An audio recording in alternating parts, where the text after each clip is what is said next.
You might have noticed that I haven't mentioned the ventilation silencer boxes since day 5. Well, they needed to be installed today, and it turned out to be a bit of a race to the finish line. Here's the story from the beginning.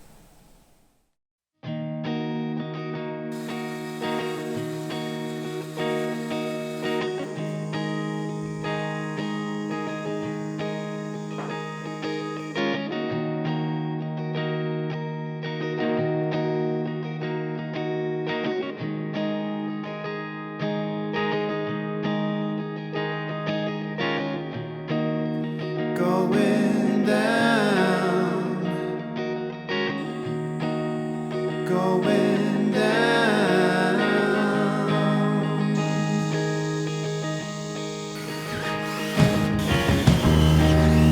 going down, sinking down.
It's been a hell of a day today. We've gotten through a lot, but we're not quite where we wanted to be. What do you think though?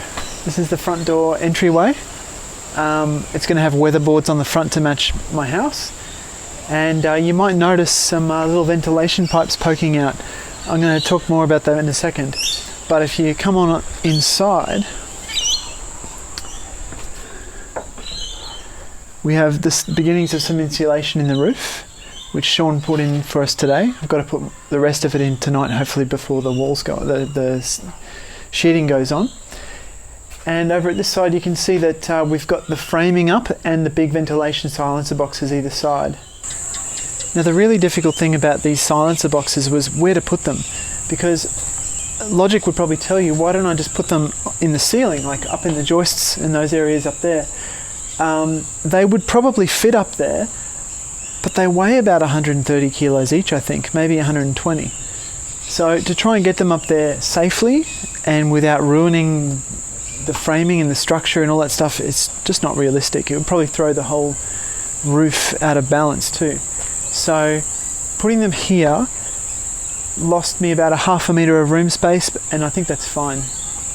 The other thing to keep in mind here is that we've got two rooms, a room inside a room, and these boxes can touch one but not the other. So if you look here, you can see that the box is hard up against this frame. It's going to be permanently mounted to that tomorrow, but there's actually a little gap here where the outer wall and the box don't touch. And down the bottom where that vent, let's get that in focus, yeah, where that vent comes through, there's actually a crack all the way around. So that little venting pipe, it's attached to the box, but on the outside, it doesn't touch anything. So we're going to fill that with sealant. And what you're looking at here, I'm touching the inner room. That's a part of the inner room, that's a part of the outer room. It's almost like staying on the equator, isn't it? So once we put sealant around here, there's no direct connection, no rigid connection between the inner room and the outer room. And then I can put this nice little, we're calling this a loose gasket. It kind of goes, sits about there like that, and I'm going to build a little box around it so it looks neat. But that'll all be sealed and nothing's actually touching, not rigidly. So can you imagine how much thinking and planning that took? Well, we had to attach the pipe first.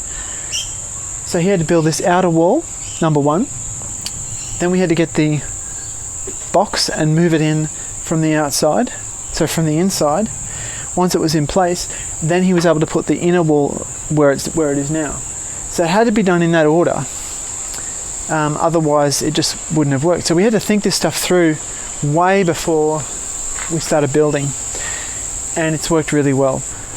Another thing worth mentioning is we've got the ventilation boxes sitting on their own isolation pads. So this will actually, the box is going to be permanently attached to that frame, but it's sitting on its own box so that the weight of it doesn't sort of pull the frame out of whack, and so that it's not connected to the concrete. The reason it's only on one rail is because I wasn't confident that I built this with enough precision that it would sit flat when it was bolted against the frame. So that allows the box to kind of rock back and forth depending on if there's any problems with the way I built it, and it can rock back and forth and still maintain the same amount of pressure on, it's got 3 pads, 1, 2, 3. Now you might be wondering, why did I bother to make these at all myself? You know, why didn't I just get someone else to make them? Well, Ultraphonic could have made these for me. But by the time I'd settled on my design and I'd set a date for beginning this build, they were going to be closed for Christmas, and they already had all their orders in place up to that time. They couldn't fit me in. So I really had no choice. I had to build them on my own. In hindsight, I think I probably should have just gotten them to build it, because although they sell them for about $2,000 for the pair, it's probably cost me, I'll have to add it up, but it's probably definitely cost me over $1,000 in materials, maybe more, to build them. And the amount of time, my goodness.